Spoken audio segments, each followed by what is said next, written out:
Now it's my pleasure to welcome Mr. Wade Merritt. He is currently Vice President of State International Development Organizations, the leading U.S. organization dedicated to supporting state international trade agencies. He also serves as Vice President for the Maine International Trade Center, where he works directly with small and medium-sized businesses as well as federal agencies to coordinate trade missions, technical assistance, and export credit assistance programs. Welcome.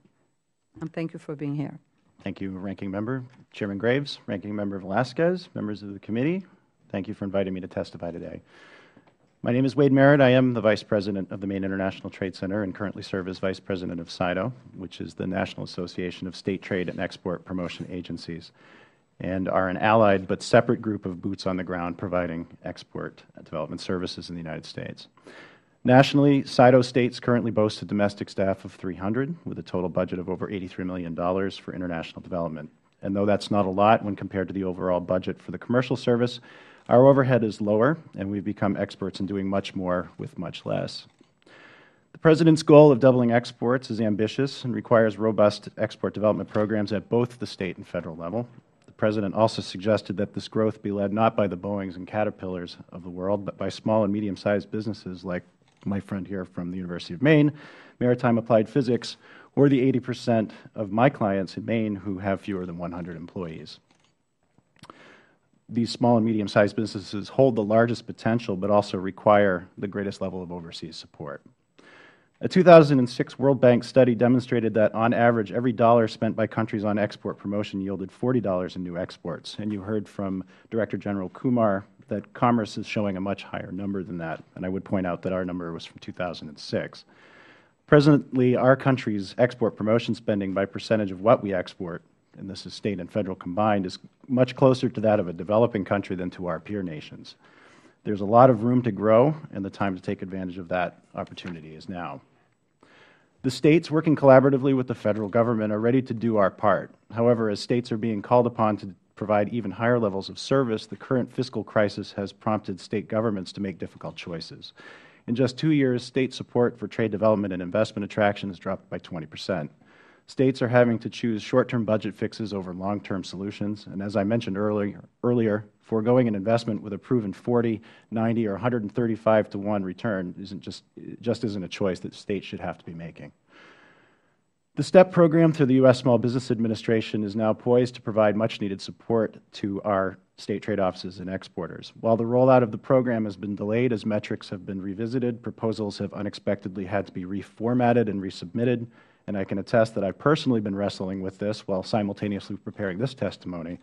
The program has the potential to truly revitalize American exports.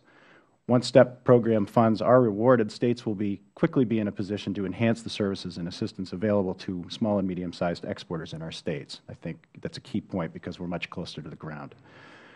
There are several export promotion priorities that should be addressed and implemented in order to maximize the chances of success for the NEI. First, the commercial service will be essential to deliver, a revitalized commercial service will be essential to deliver on the NEI's commitment. Even the best-funded state trade program can't provide global market coverage, and all states depend on the worldwide network of commercial service posts to provide their businesses with market access in countries where the state has little, or in my case, no independent resources. State programs are well-positioned to complement federal promotion efforts domestically through our on-the-ground practical assistance programs, but reductions in CS budget and overseas personnel deployment adversely affects our programs and has a chilling effect on the ability of U.S. producers to export their products. Secondly, access to traditional markets is essential. While accessing emerging markets is a worthwhile objective, most new-to-export companies will find the best opportunities where our exporters have enjoyed a comparative advantage in the past. Key posts such as Hamburg, Barcelona, Amsterdam have been closed, and Canada, our largest trading partner and often the first export market, has just one American officer responsible for the entire country. These offices should be reopened and staffed as soon as possible.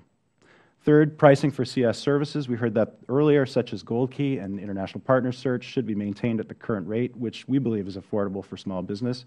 These programs represent some of the tools most frequently used to enter new markets, and increasing the cost would be counterproductive to the goals of the NEI. Fourth, support for the SBA's Office of International Trade is essential to the success of the STEP program.